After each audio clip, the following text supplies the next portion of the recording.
ஆன்மீக எழுத்தாளரும் ஆன்மீக சொற்பொழிவாளருமான பி சுவாமிநாதன் எழுதியுள்ள ஆன்மீக நூல்கள் அனைத்துமே தாமரை பிரதர்ஸ் மீடியாவில் கிடைக்கும்.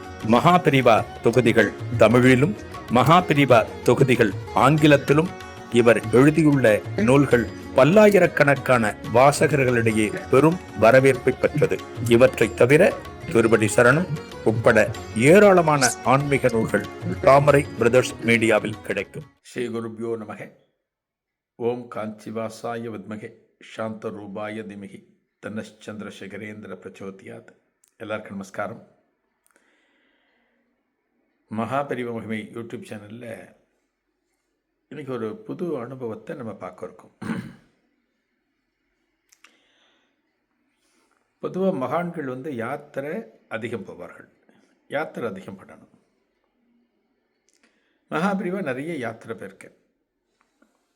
பாரத தேசத்தினுடைய இந்த கடைசியிலிருந்து அந்த கடைசி வரைக்கும் ஒரு 3 முறை நடந்தே கடந்திருக்கிறார். பிரிவா சென்னைக்கு அடிக்கடி வருவார்.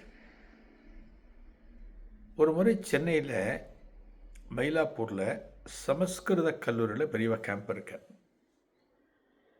சமஸ்கிருத கல்லூரி இருக்கிறது மயிலாப்பூரில் ஒரு பெரிய லேண்ட்மார்க், சென்னையில் பெரிய லேண்ட்மார்க். இன்றைக்கி அந்த பஸ் ஸ்டாப்புக்கு பேர் சமஸ்கிருத கல்லூரி அப்படின்னு சொல்லுவாங்க. திருவள்ளுவர் சிலை ஒன்று உண்டு, திருவள்ளுவர் சிலைன்னு சொல்லுவாங்க, ரெண்டுமே சொல்லுவாங்க. ஒரு காலத்தில் கோலோச்சி கொண்டிருந்தது இந்த சமஸ்கிருத கல்லூரி. பெரியவா எப்போ சென்னைக்கு யாத்திரை வந்தாலும் மயிலாப்பூர் பகுதினா அவர் தங்கிறது இங்கே தான் இருக்கும். இங்கே தங்கிட்டு பல இடத்துக்கு அப்படியே பெரியவா பட்டின பிரவேசம், சில பக்தர்கள் வீட்டுக்கு போகிறது, இதெல்லாம் பெரியவா பண்ணுவார். ஒரு தடவை பெரியவா அங்கே தங்கியிருக்கிறப்ப ஒரு மத்தியான நேரம், ஒரு 12-12:30 மணின்னு வச்சுக்கோங்களேன், ஒரு பக்தரது வீட்டுக்கு போகணும். ஒரு பக்தரது வீட்டில் பெரியவாளுக்கு அழைப்பு விடுத்திருந்தாங்க. மடத்தில் முறையாக சொல்லி அது என்ன ஃபார்மாலிட்டிஸோ அந்த ஃபார்மாலிட்டிஸ்லாம் பூர்த்தி பண்ணி பெரியவா எங்களோட கிரகத்துக்கு எழுந்தருள வேண்டும் அப்படின்னு எல்லாம் சொல்லியிருந்தாங்க. அதன்படி பெரியவா நடக்கிற அந்த கேம்ப்லேருந்து வெளியில் வர, அந்த கேம்ப்லேருந்து வெளியில் பெரியவா அந்த பக்தருடைய இல்லத்தை நோக்கி நடக்கிற போது மடத்தினுடைய அணுக்க தொண்டர்கள் பலரும் பெரியவா கூட வராங்க. ஏன்னா அவங்களுக்கு தான் தெரியும் எங்கள் வீடு என்ன ப்ரொசீஜர், ஒரு வீட்டுக்குள்ளே என்ன பண்ணணும், ஏது செய்யணும், இதெல்லாம் அவங்களுக்கு தான் தெரியும்.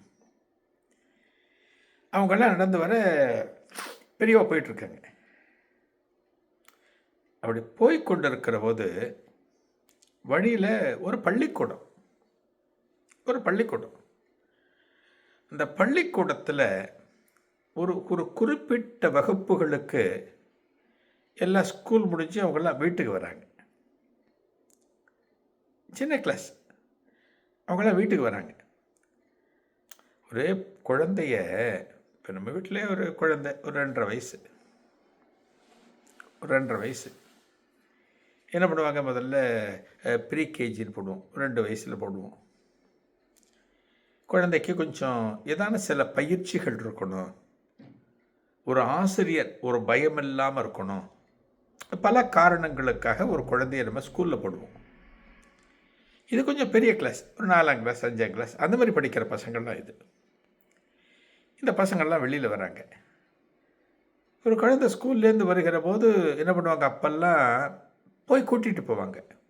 அப்பா அம்மா வருவாங்க, வசதியானவங்களாம் கார் வரும், சில பேர் ரிக்ஷா வச்சுருப்பாங்க, சில பேர் ஆட்டோ வச்சுருப்பாங்க. இப்படி பலவிதமான இதெல்லாம் இருக்குது. குழந்தைகளை வீட்டுக்கு கூட்டிகிட்டு வரத்துக்கு நம்ம இன்றைக்கி பார்க்குறோம் இல்லையா, ஆட்டோவில் கூட்டிகிட்டு வருவாங்க, ரிக்ஷாவில் கூட்டிகிட்டு வராங்க. ரிக்ஷாலாம் இப்போ குறைஞ்சி போச்சு, அப்போ ரிக்ஷா அதிகம். இப்போ சில பேர் காரில் கூட்டிகிட்டு போகிறாங்க. ஒரு நல்ல என்ன சொல்கிறது, ஒரு பணக்கார பசங்கள்லாம் படிக்கிற ஸ்கூல் மாதிரி இருக்குது. அந்த பசங்கள்லாம் வெளியில் வந்துட்டுருக்காங்க. இந்த குழந்தைகள்லாம் வெளியில் வந்த உடனே இந்த குழந்தைகளுடைய பார்வை எங்கே போகும் அப்படின்னா, நம்மளை யார் கூட்டிகிட்டு வந்திருக்காங்கன்னு குழந்தைகளுக்கு தெரியும். இந்த கார் வந்திருக்கும், கருப்பு கலர் காரு, சேப்பு கலர் காரு, அம்மா வந்திருப்பாங்க, ரிக்ஷா கார் வந்திருப்பார். எல்லாம் அந்த குழந்தைகளுக்கு தெரியும். வெளியில் வந்த உடனே அந்த குழந்தை அப்படியே தேடி கரெக்டாக அவற்றை போய் சேர்ந்துடும். எல்லா ஸ்கூல்லையும் கண்காணிப்பாங்க, குழந்தைகள்லாம் கரெக்டாக போகிறதா அப்படிங்கிறதையும் ஸ்கூலில் கண்காணிப்பாங்க. இது போல் அந்த பிரிவா அந்த சாலையில் அந்த பக்கம் நடக்கிற, இந்த பக்கம் ஸ்கூலில் இப்படி பசங்க வந்துட்டுருக்கு, கார் இருக்குது, ரிக்ஷா இருக்குது, பலவிதமான வாகனங்கள் இருக்குது. இந்த குழந்தைகள் எல்லாம் பரபரப்போடு அந்த வாகனங்களில் ஏறுறதை பெரியவா பார்த்துட்ருக்கார். ஒரே ஒரு பொன் குழந்தை, நல்லா கவனிங்க, ஒரு பொன் குழந்தை, ஒரு 7 வயசு 8 வயசு இருக்கும். அந்த குழந்தை கொஞ்சம் காலை தாங்கி வருது. ஒரு உடல் குறைபாடு அந்த குழந்தைக்கு இருக்கு. கொஞ்சம் காலை தாங்கி அந்த குழந்தை மட்டும் தனியாக பள்ளிக்கூடத்துலேருந்து வெளியில் வருது. பொதுவாக இன்றைக்கும் இந்த குழந்தைகள் கிட்ட அந்த மனசு எல்லா குழந்தைகளுக்கும் எப்படின்னு சொல்ல முடியாது. இது போல் இருக்கிறவங்கள சில பேர் ஒதுக்கிடுவாங்க, இக்னோர் பண்ணிடுவாங்க. அது எப்படி அந்த குழந்தைகள் மனசில் இருக்க சொல்ல முடியாது, அந்த சைக்காலஜி நம்மளால் புரிஞ்சுக்க முடியாது. பல குழந்தைகள் அன்போடு இருக்கிற குழந்தைகளும் இருக்குது. இப்போ பாருங்க, இந்த குழந்தை மட்டும் தனியாக வருது, யாரும் கூட இல்லை. உடம்பு கொஞ்சம் காலை விந்தி வருது. அதனோட ட்ரெஸ்ஸு பார்த்திங்கன்னா கொஞ்சம் சாதாரணமாக இருக்குது. பணக்காரங்க படிக்கிற ஸ்கூல் அப்படின்னா ஏழைகளுக்கு அங்கே இடமில்லைன்னு இல்லை, ஏழைகளுக்கும் சில பர்சன்டேஜ் கொடுத்து சேர்த்துப்பாங்க. வீடு பக்கத்தில் பல காரணங்கள் இருக்கும். அதுபோல் இந்த குழந்தையும் அந்த ஸ்கூலில் படிக்கிறது. இந்த குழந்தையோட ஒரு தோற்றம் ஒரு ஏழ்மை தெரியறது. ஆடை, யூனிஃபார்ம் போட்டிருக்கு, அந்த யூனிஃபார்மும் கொஞ்சம் இதுவாக இருக்குது. காலை தாங்கி நடந்து வருது. பெரியவா கண்ணில் அந்த குழந்தை படுறது, பெரியவா கண்ணில் கரெக்டாக அந்த குழந்தை படுறது. கேட்கணுமா, பெரியவாளுடைய இந்த கருணை அந்த சமயத்தில் எப்படி அந்த குழந்தை மேலே பாஞ்சிருக்கும், நமக்கு சொல்லித்தான் தெரியணுமா? பார்த்த உடனே நமக்கே கேட்கிற போது மனசு ரொம்ப பிசைகிறது இல்லையே. பாஹா, இப்படி ஒரு குழந்தையா, காலெலாம் விந்தி நடக்கிறதா, உடல் ஊனமா, ஏழ்மையா, தனியாக போகிறதா, நடந்து போகிறதா, நம்மளே கேட்கிறோம் இல்லையா? இந்த மகானுக்கு பார்த்தோன்னு எப்படி இருக்கும்? மகான் அந்த குழந்தையை பார்க்கிறார். இதன் தொடர்ச்சி என்ன? அடுத்த நிகழ்வில் காணலாம். நன்றி, வணக்கம்.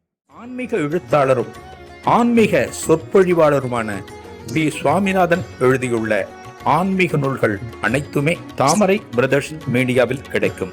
மகாபிரிவா தொகுதிகள் தமிழிலும், மகாபிரிவா தொகுதிகள் ஆங்கிலத்திலும் இவர் எழுதியுள்ள நூல்கள் பல்லாயிரக்கணக்கான வாசகர்களிடையே பெரும் வரவேற்பை பெற்றது.